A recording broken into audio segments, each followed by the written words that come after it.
তো এই হচ্ছে আমাদের গতলা ব্রিজ, যেটা এখন থমকে গেছে, যোগাযোগ ব্যবস্থা থমকে গেছে এবং যোগাযোগ ব্যবস্থার যে একটা প্রসার ছিল, গতলার সাথে তারাকান্দার যে একটা সংযুক্ত ছিল, সেই সংযুক্ততা কিন্তু এখন ভেঙে পড়ছে শুধুমাত্র অল্প ভুলের কারণে। আসলে এখানে ওভারলোড ট্রাক এবং বালুবাহী ট্রাক যে ব্যবস্থা, চলাচলের যে ব্যবস্থা, সেটা কিন্তু নিষেধ ছিল। আর এই নিষেধ হওয়ার কারণে মূলত এই পাশ থেকে কিন্তু এটা উগড়ে গেছে একদম। তাহলে কি পরিমাণ আসলে ওভারলোড হওয়ার কারণে মূলত এটা উগড়েছে, সেটা কিন্তু আপনারা সকলেই এখন দেখতে পারতেছেন। ঠিক আছে, পরিস্থিতি কিন্তু খুব খারাপ।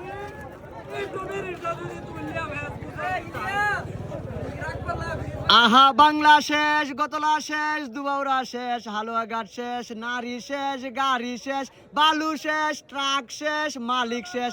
আহা, বেশ বেশ বেশ, ফারুক শেষ, ফারুক শেষ, ফারুক আর তো না গতলা। তো এই হচ্ছে আমাদের মূল পরিস্থিতিটা আপনাদেরকে দেখানোর চেষ্টা করতেছি, আসলে একটু মজা করলাম।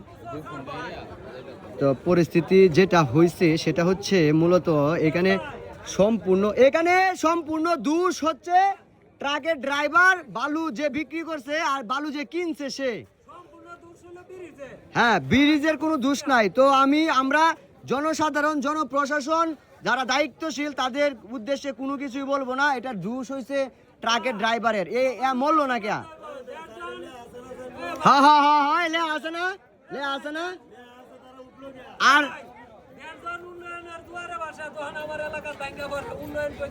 উন্নয়ন হয়েছে কিন্তু এখন আর দোষ হয়েছে রিসেন্ট আবিরের, কারণ হ্যাঁ ফালাফালি করে ব্রিজ ভাঙিয়েছে। ইন্দাই লাভটা দিছে না?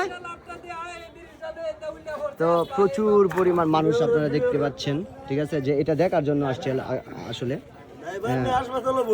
আমরা এখন এই পাশ দিয়ে যাবো। যান আপনি যান, আমি যেতে পারবো, সমস্যা নেই। আমরা হচ্ছে মূলত এই পাশ থেকে যাওয়ার চেষ্টা করব এখন আমরা। ঠিক আছে, তো পরিস্থিতি কিন্তু আসলে ভয়াবহ পরিস্থিতির মধ্যে আছি আমরা, আসলে অনেক খারাপ অবস্থার মধ্যে আছি। তো এই হচ্ছে মূলত বিষয়, আপনাদেরকে দেখানোর চেষ্টা করতেছি। আমি আসলে এই পাশ দিয়ে যাইতে পারতেছি না, তারপরেও আপনাদেরকে দেখানোর চেষ্টা করব।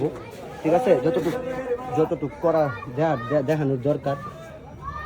আমি একটু পার হয়ে নেই, পার হইলে পরে আপনাদেরকে দেখানোর চেষ্টা করতেছি। এখানে পা কাটছে কার, অনেকের ব্যথাও পাইছে এই জায়গায়, কারণ হচ্ছে আপনার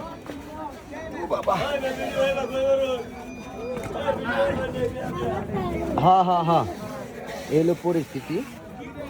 আমাদের পরিস্থিতি অবস্থার অবনতি হয়েছে।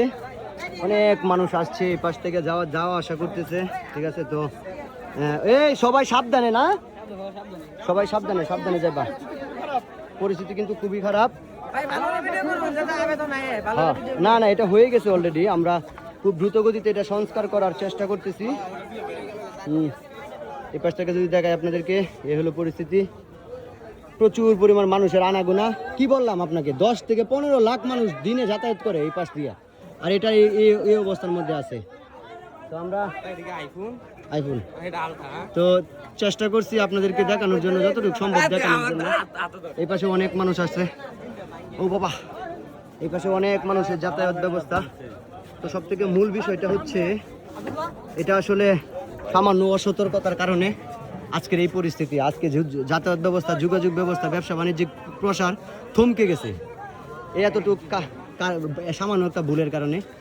আগেই নিষেধ করা হয়েছিল যে বালুবাহী ট্রাক, ওভারলোড গাড়ি এই ব্রিজ দিয়ে যাতে যাওয়া আসা না করা হয়, সেটার জন্য আপনাদেরকে দেখানোর চেষ্টা করব। ওই যে বিজ্ঞপ্তিটা আছে, ওই বিজ্ঞপ্তিটা আপনাদেরকে দেখানোর চেষ্টা করব। তো এটা সম্পূর্ণ দোষটাই হচ্ছে ট্রাকের ড্রাইভার প্লাস হচ্ছে বালু বিক্রেতা। আগেই বলেছি আপনাদেরকে, এখন মানুষ কিন্তু প্রচুর পরিমাণ অবস্থার অবনতি দেখতে পাচ্ছেন আপনারা। এই হচ্ছে পরিস্থিতি, আপনাদেরকে সামনে নিয়ে যাবো। পুরো কিন্তু একটা পাশ শুধু খালি আপনার ক্ষতিগ্রস্ত হয়েছে। আর এখন মানুষ যে পারাপার হচ্ছে, সেটার জন্য মূল বিষয় হচ্ছে এই যে একটা নৌকা 2টা 3টা 4টা 5টা 6টা 7টা। তো এটা কিন্তু একটা ভালো উদ্যোগ, কারণ হচ্ছে হয়তোবা টাকা দিয়ে পার হবে মানুষ, কিন্তু এই যে একটা সার্ভিস, এই সার্ভিসটা কিন্তু জনসাধারণের অনেকটাই উপকারে আসতেছে আমার মনে হয়। ওই পার থেকে ওই পারে যারা যাবে, তারা হচ্ছে মূলত এই নৌকাগুলা দিয়ে যাবে। এবং এটা ছিল আজ থেকে আরও প্রায় এক যুগ আগে আমরা যখন ছোট ছিলাম তখন আমরা এই নৌকাগুলা দিয়েই এই ব্রিজ, এই যে ফেরি, এই ফেরি পার হতাম, কিন্তু এখন আবার এই ফেরির চলাচল শুরু হয়ে গেছে। তো আপনারা দেখতে পাচ্ছেন, দেখেন এটা কিন্তু প্রচুর পরিমাণ সংস্কার করা হয়েছে বেশ কিছুদিন আগে, বেশ কিছুদিন ধরে এখানে জ্বালাই, তারপরে হচ্ছে বিভিন্ন সময় রাত্রেবেলা তারা প্রশাসন যারা আছেন এবং এটা দায়িত্বে যারা আছেন তারা কিন্তু এটাকে সংস্কার করার চেষ্টা করে সব সময়। এবং এটা দিয়ে যখন মালবাহী কোনো ট্রাক কিংবা বালু বোঝাই কোনো ট্রাক চলাচল করে তখন কিন্তু এটা আপনার কাঁপতে থাকে। তো একটা স্প্রিংয়ের একটা বিষয় আছে, ওই স্প্রিংটা করে। তো ব্রিজের অবস্থাও বেশি একটা ভালো না, যেহেতু ঝুঁকিপূর্ণ সেতু ছিল।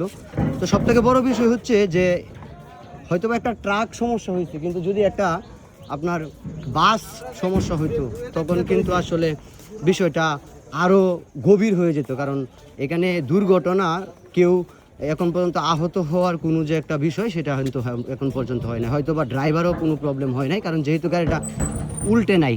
তো এই পাশে আপনাদেরকে দেখানোর চেষ্টা করবো যে এই পাশে কিন্তু আপনার সাবধান, সামনে ঝুঁকিপূর্ণ বেইলি ব্রিজ, বাড়ি যানবাহন চলাচল নিষেধ। এরপরেও এই জিনিসটা হওয়ার পরেও কিন্তু এই ঘটনাটা ঘটাইছে তারা মূলত।